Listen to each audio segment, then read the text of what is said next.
Learning Zili Nishmas Etta Ahuva Yaakov Maseches Makos Perek Aleph Mishna Yud Mishnigmer Dinoi Ubarach. Someone who had a Gemar Din and he ran away after he was Nischayev.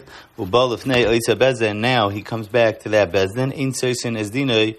You are not Soiser the Din to try to find Schusim now because he was already Nigmer Din L'chiyuvai. It's mashma from this part of the Mishnah, the Gemara is Medayik, but in a different Bezdin, you would go ahead and try to find Schusim. But the next part of the Mishnah says, Kol makom sheyamdu shnayim, v'yomer midin anu b'shplein shenigmar adinim bebezdin shel ploini. Any place that Eidim say that there was already a Gemar Din, ploini Eidim, in a certain Bezdin, and these were the Eidim, harei yaharig. So it's mefurish that even in a different Bezdin, we're not seiser es dinai.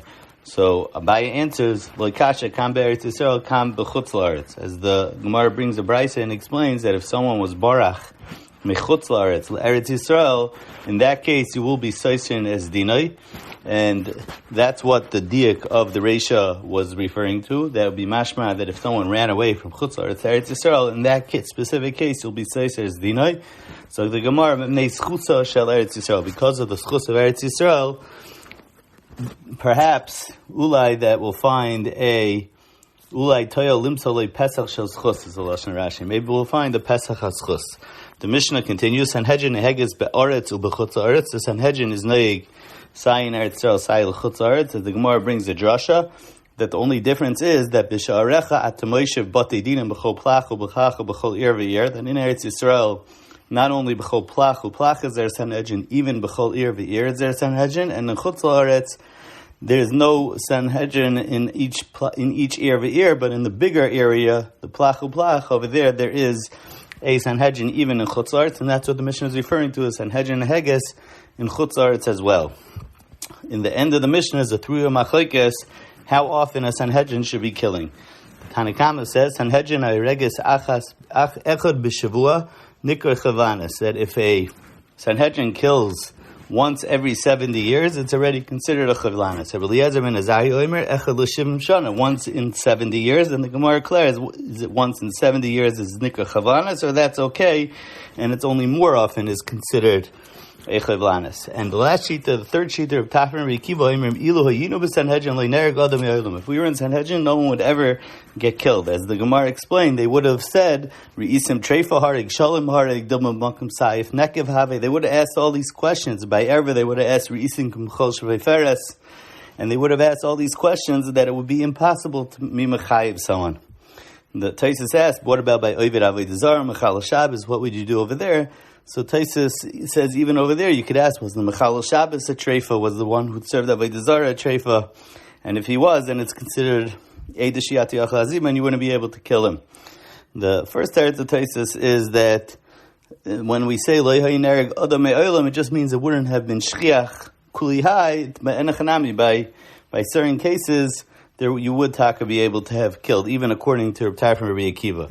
And the Mishnah ends off, Reb Shimon Gamliel, he argues on that, and it says that if you're never killing people, that means you're causing all these Rishonim to be walking around, and that itself is going to cause more Shvichas Damim. Perek Beis Mishnah Aleph, Elohein Hagayl, and these are the cases that you go to Galus, Hahorig Nefesh Bishkaga, you kill Bishkaga, that's halacha number 1, and halacha number 2 is that it has to be Derech Nefila, as the Mishnah gives 3 examples. If you were rolling with a stone roller on a roof to smear out the tar, so it's derech yirida, or or you're lowering a barrel, also derech nefila, or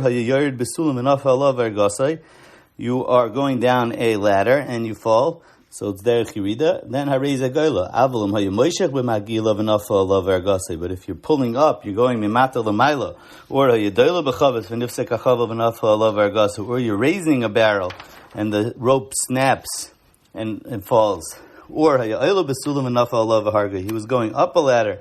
So all these are derech aliyah. Harei eina goyla. Then you don't go to Galus, as the Mishnah ends off, and the Gemara learns this out, because the pasuk says, "Vayipol lav yamas," and we darshan ad sheyipol derech nefila. So the Mishnah has one more machlekes, actually between Rebbe and the Chachamim.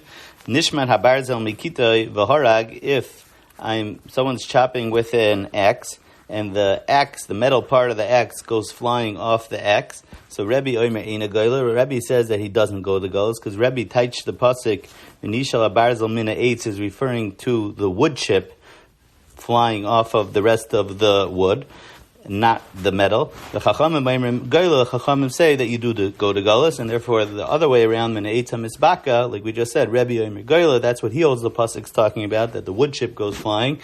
And Chacham Omer Eina Goyla, because he holds that the pasuk's talking about the iron part of the axe going flying. And the Mavur from the Gemara that according to the Chachamim, the case of the wood chip, the reason why they hold that you don't go to Golis is because, besides that the pasuk is not talking about, is because it's considered koyach koycha, it's a double indirect, and therefore you didn't go to Golis. But according to Rebbe, that's not considered koyach koycha, that's considered koycha. The case of koyach koycha would be another step removed.